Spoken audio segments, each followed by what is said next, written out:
Hello and welcome to College of San Mateo's Application Assistance video.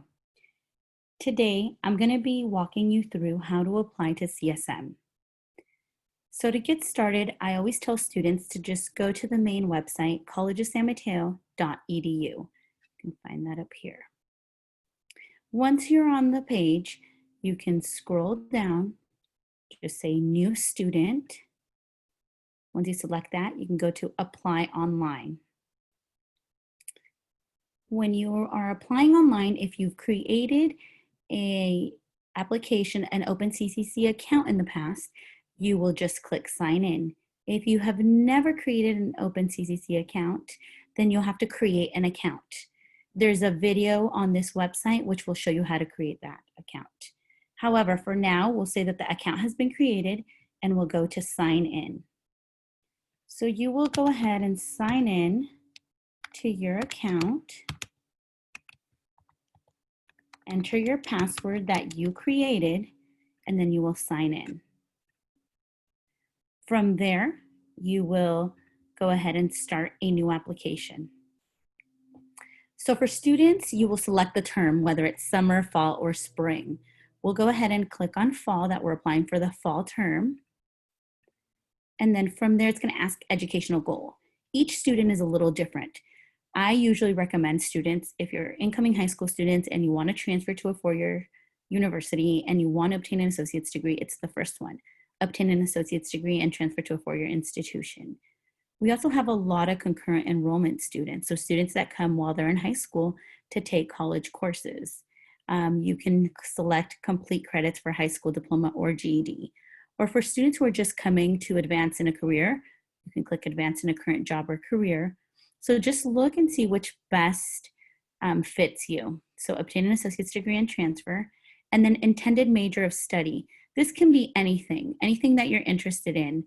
So for example, I was interested in the administration of justice, so I would select, this is criminal justice, administration of justice. If you are interested in, let's say, sociology, you can do sociology associate's degree and transfer to a CSU or UC, or just sociology associate's degree and transfer to a CSU. So it's just whichever you think you're mostly interested in. Once you meet with the counselor, you can always update your goal. However, from there you will hit select continue. It's going to ask you to, your information will be transferred over from your OpenCCC Apply account. So just make sure that your information is correct on here. And then you will select if any of these statements pertain to you. If not, you can say none of these are true about me. And then you can enter parent's first name. So we'll say Mary. And just select your mother, father, or guardian's information if it asks you to. Then you will say, if your mailing address is the same, it'll save you time. Click my mailing address is the same as my permanent address on my OpenCCC account above, and then select continue. It's going to ask you to confirm that the information is correct, and then select this address and continue. For recent high school student, for all students, but especially for recent high school students, it says college enrollment status. So for majority of students, it's going to be first time in college, student in college after leaving high school. If you have attended another college, you can select that one. Any returning students here, or enrolling in high school or lower grades. So this would be for concurrent enrollment students down here. But for the sake of this application, let's say first time in college, first time student in college after leaving high school. You'll say your high school education level. So if you are graduating, even though you have not graduated yet, you will select received a high school diploma from the US, because up here it says as of August 16th, if you see that. Now you'll select the date. I know many students are going to be receiving their diploma on June 4th or June 5th or so. So we'll just say June 4th of 2020. Did you receive your high school diploma in California? You'll say yes if you're graduating now, or no if you received your diploma elsewhere. Have you attended high school in California for 3 or more years? So yes or no. And then if last high school attended, so whichever best fits your situation. I'm going to say I attended high school. We'll go ahead and say in California. And then we'll say I attended San Mateo High.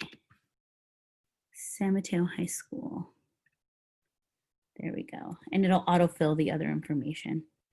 Now, this is the tricky portion. Make sure that you can look at your unofficial transcripts via your student portal, or if you have one with you. What is your GPA? For the sake of this, I'll say 3.0. What English course have you completed?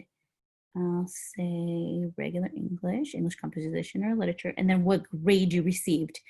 So if you haven't received your grades for this semester yet, go ahead and list your grades for last semester. We'll say that I got a B. And then same thing for math. So what math did you get to, whether it was Algebra 2, lower, higher geometry, just list that on there. And then what grade did you receive? Once you do that, select continue. List your citizenship status. We'll say if you're a US citizen, you'll select this one. Permanent resident, this one. For students who are undocumented, you can select other. And then at the bottom, you can just say no documents. For other students who are US citizens, you can click on US citizens. And then just select, read these questions and see if any of these apply to you. So it's saying US military status as of August 16th. So none apply to me. If your parents or guardian are in the military, if you have enrolled, so whatever pertains to you, just list it on there. Then you'll select continue.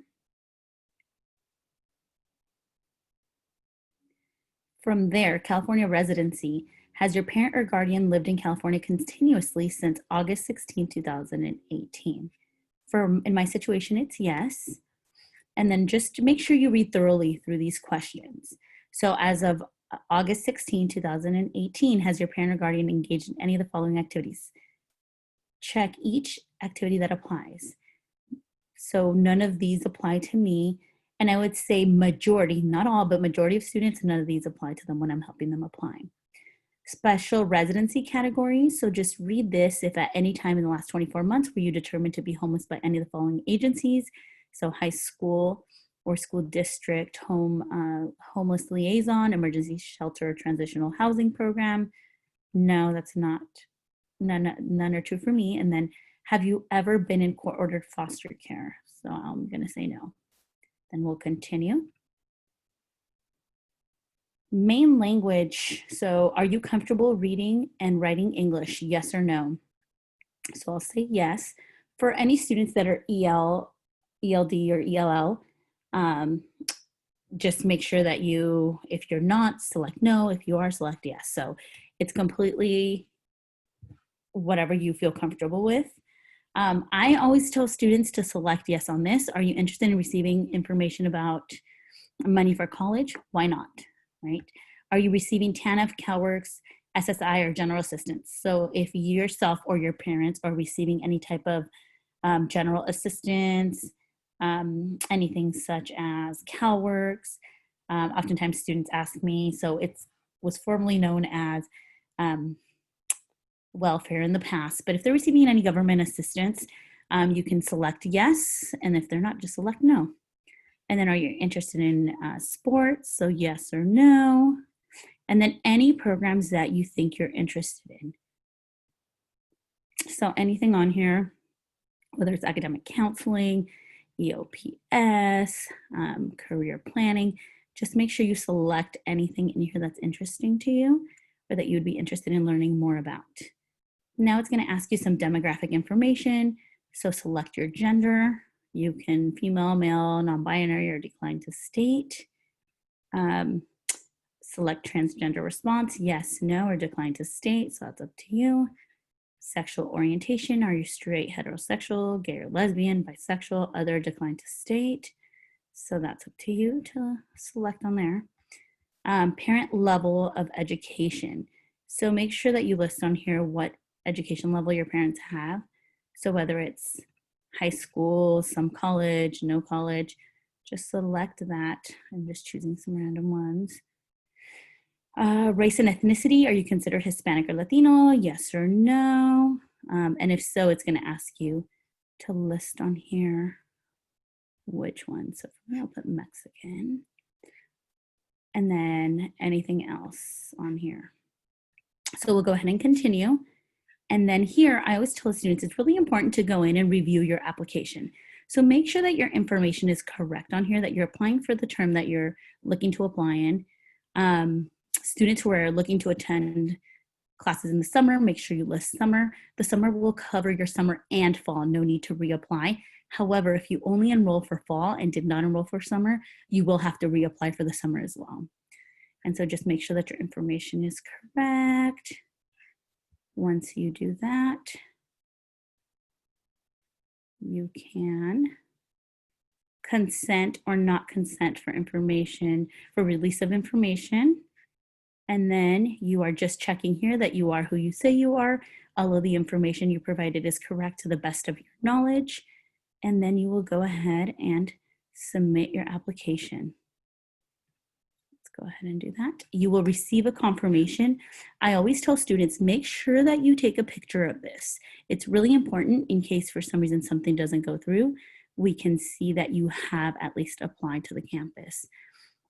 Once this is done, it will take anywhere from 5 minutes to 24 hours for you to receive something called a G number. Your G number is your student ID number.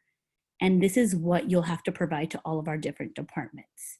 So make sure that once you receive your G number to whatever email you provided, you write it in your notes, you take a picture of it, and you don't forget that. Your PIN or password will be your 6-digit date of birth. So it's going to be your 2-digit month, 2-digit day, and 2-digit year.